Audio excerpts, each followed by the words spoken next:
Welcome back, everyone, to chapter 13D. This is going to be all about sketching sine and cosine graphs. We're just going to do one example today because this process is a little bit long and the example I've chosen has a little bit of everything. I quite enjoy graph sketching because it can be quite methodical, it's quite logical, and it also tends to be worth a lot of marks on the exam. So I've broken it into 6 steps. Now, in the past, when I've taught this, people feel like it's a little bit messy. So I've tried to make it nice and structured, where steps 1 to 5 really just gather all the key information we need to then put it all into a sketch for step 6. Okay, let's just jump into the first example. You can see I have a little bit of everything with this particular function, and I've got my steps already written out and ready to go. So let's first, before we jump into this, let's talk about the general form of a sine or a cosine graph. And hopefully this is all something we've seen before. We've definitely all covered it in year 11 mathematical methods. So hopefully this kind of jogs your memory. Now, we said the general form is written as y equals, in this case, my question's given as h of x. So let's just write h of x is equal to a cos or sine, b outside of x plus c plus d. Now, what these different parts do, my a here we call the amplitude. That controls, if you imagine I have my sine wave, this value here from the peak to the equilibrium line, that value there is going to be a. So it kind of controls how far up and how far down it goes, or the range on my y-axis. Part B, that's going to be my amplitude. Part B, or the B term here, refers to what we call my my like period factor. My period is equal to, which we typically refer to as t, is equal to 2 pi divided by b. So b kind of gives me the factor that I'm going to use to figure out how short my wavelengths are. If I draw 2 waves, you see I've got a wave here and I've got a little wave here. So the higher my b value, the shorter my wavelengths. This would be a lower b value. Because again, if b is really big, I'm dividing by a bigger number. It means my t value is going to be smaller, which means my wavelengths are going to be smaller.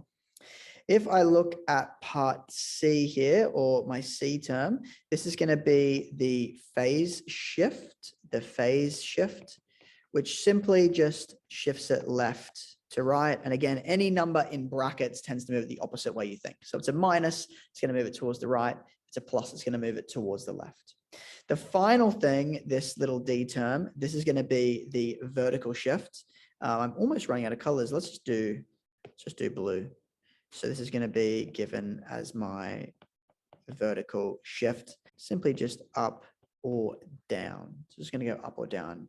And in fact, let's write it like this. So it's going to control it going up or down. So they're kind of the different parts of my equation. Let's kind of look at how this all interacts with this question above. So my function that I have here is going to be h of x is equal to 3 cos 2x plus pi on 3 plus 1. Now, this looks like it's in the form above. However, a good point to point out here, or a good thing to mention, is if it is in this form, if it's in my general form, let's just use an arrow. If it's in my general form, it means the coefficient of my x has to be the number 1. If I have a look down here, the coefficient of x is actually the number 2. So we need to bring that out the front as like a common factor. So we're going to rewrite this whole equation as being equal to 3 cos brackets 2 x. And if I take 2 out, this is also going to become pi on 6. If I take 2 out of my pi on 3 as well. So that's really important because that means my period is going to be 2 and it is going to change where my graph starts from. If I keep coming down here, let's find my period t. So t, the period, is equal to, I've written this upside down. It is 2 pi over b, 2 pi over b. So if this is 2 pi over b, then what that means is I have 2 pi divided by 2, which is going to equal pi, or my wavelength in this case is going to be pi. Again, just for those that maybe are a little confused as to what that means, if this is one normal cycle of a sine wave, normally, if you think of a unit circle, a whole rotation around is going to be 2 pi. If my period is just pi, it means that I complete one full wavelength in just pi. I am kind of hoping we have a bit of an understanding of this because this is quite a complex graph. And if you're a little confused by all this, we can do a few easier ones when you come into class. Also, this is a cos graph. So let's just draw it like this just to kind of show the point, because a cosine graph looks like that. So I have one full wavelength over the duration of pi. Now, this part 2 is basically, I want to figure out how many waves do I have within my given domain. So my domain is between 0 and 2 pi. Let's just write that part in there as well. So my domain is between 0 and 2 pi. So if my domain is between 0 and 2 pi, the way I figure this out is I do my final minus my initial. So let's just use n for number of waves. It's going to be my final domain minus my initial, all divided by the period, which in this case is just going to be pi. Now, in this case, it's just 2 pi minus 0, which is lovely, but just bear in mind, I can have, more complex domains. So 2 pi minus 0 is just going to give 0. So it's going to give 2 pi. So 2 pi divided by pi, these two parts are going to simplify. And that means I'm going to have 2 full wavelengths over my given domain. I'm going to have 2 full wavelengths.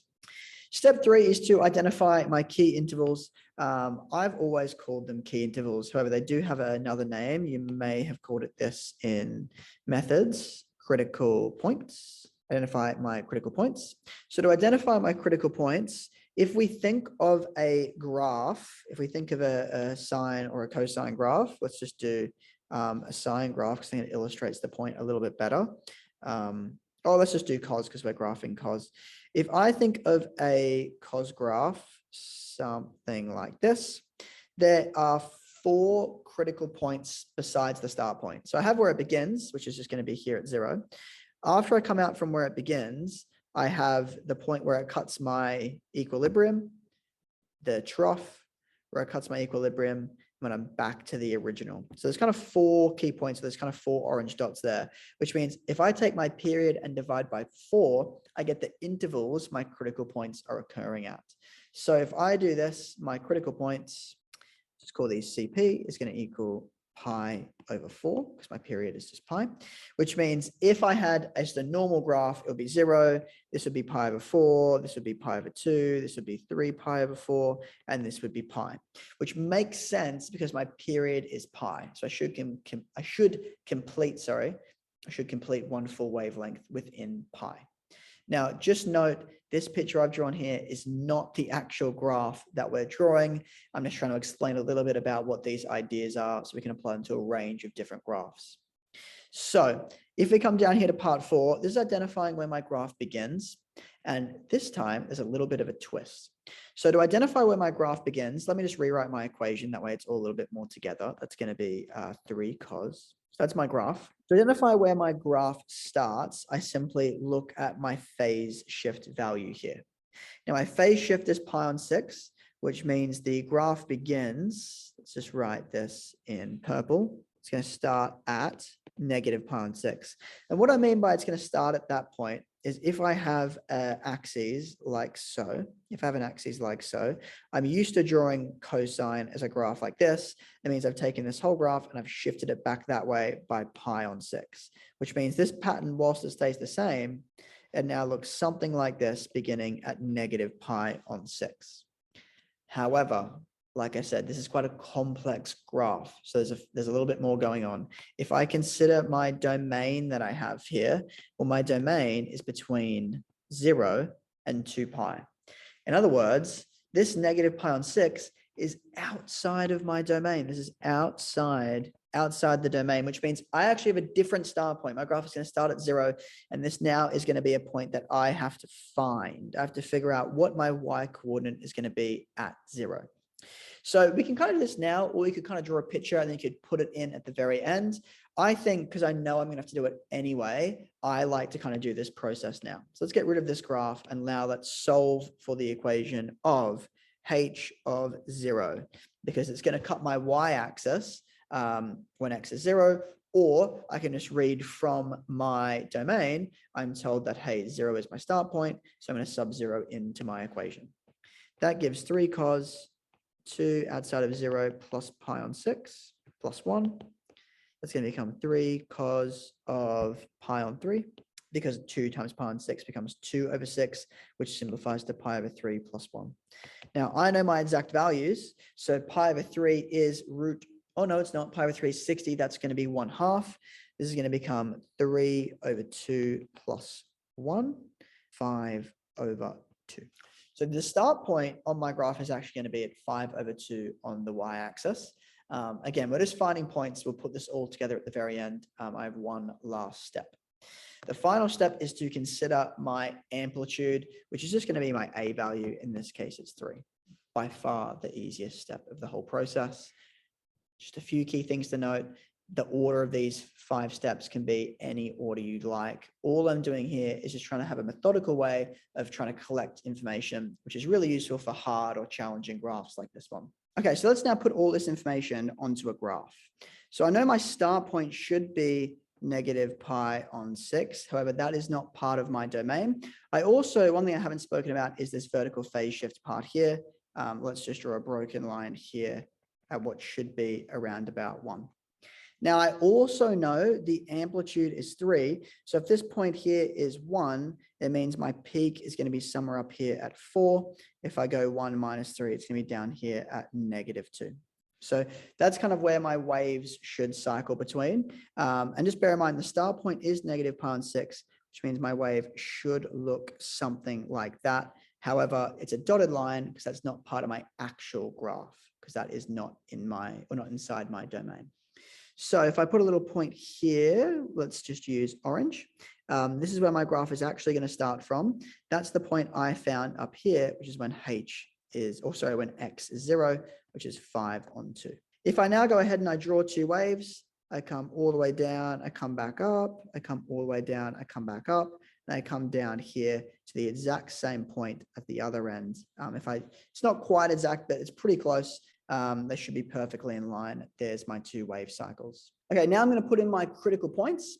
So when I start putting in my critical points, I know my critical point interval is equal to pi on 4. So what I'm going to do is I'm going to add pi on 4 to my start point, and that is going to give me the location of where it cuts my equilibrium. And just in case anyone is a little confused as to how this is 2 wavelengths, for a sine or a cosine graph, a wavelength is given from a point to a point. So it doesn't necessarily need to be from a peak to a peak or a trough to a trough. In this example, you can see we go from this point all the way down and around up to around that point there. That's one wavelength.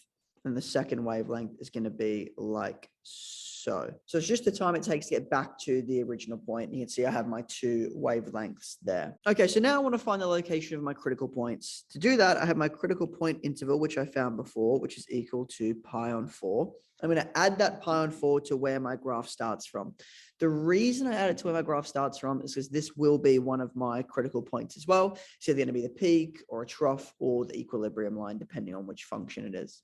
So this is kind of like considered like, I guess, 0.1. And then I add pi on 4 to my start point. If I do negative pi on 6 plus pi on 4, that's going to equal pi on 12. So this point here, it cuts my equilibrium, is pi on 12. Now I keep adding pi on 4 to my most recent point I found. So now I would do pi on 12 plus pi on 4. Pi on 12 plus pi on 4 is going to give pi on 3. So that means this point here, whereas the trough is pi on 3. Now I'm just going to keep going and keep adding pi on 4, and we should get the following values. And 11 pi on 6. So with my final value, 11 pi on 6, that should be within my domain of 2 pi. If I kind of think of this as a mixed number, it's basically 1 and 5/6. So I'm 1/6 shy of 2 pi, which does make sense with my picture because I identified there's a peak just before my wave kind of cuts off. So that all looks good and that all makes a lot of sense. One thing I do need to add here now is kind of like the last thing to my picture is the location of this point here. Like I said, we have 2 waves. We come from here all the way down around to here. That's wavelength 1. And my second wavelength is going to be from here all the way down to this point. So because I have 2 perfect waves from my starting point to my end point, that means that this is going to be my y value is also going to be 5 over 2. And I know the location of my x coordinate because that's the upper end of my domain, which is going to be 2 pi. So I know that value just based on what I found originally. I could substitute 2 pi in place of X in this equation up here, that would also give me 5/2. So hopefully you guys found that helpful. This is pretty much all there really is to trig sketching. There is like 6 steps, but really I probably should write this step as being amplitude and vertical shift and vert. And then I can write shift equals +1, and that kind of helps equate, that kind of helps account for this dotted line here. Again, you don't necessarily need to do it in these steps. You don't need these titles in the exam. It's just trying to build a process or a method to figure it out. There's a lot of ways to kind of problem solve this graph. I just want to show, like I said, a way that I think is quite logical.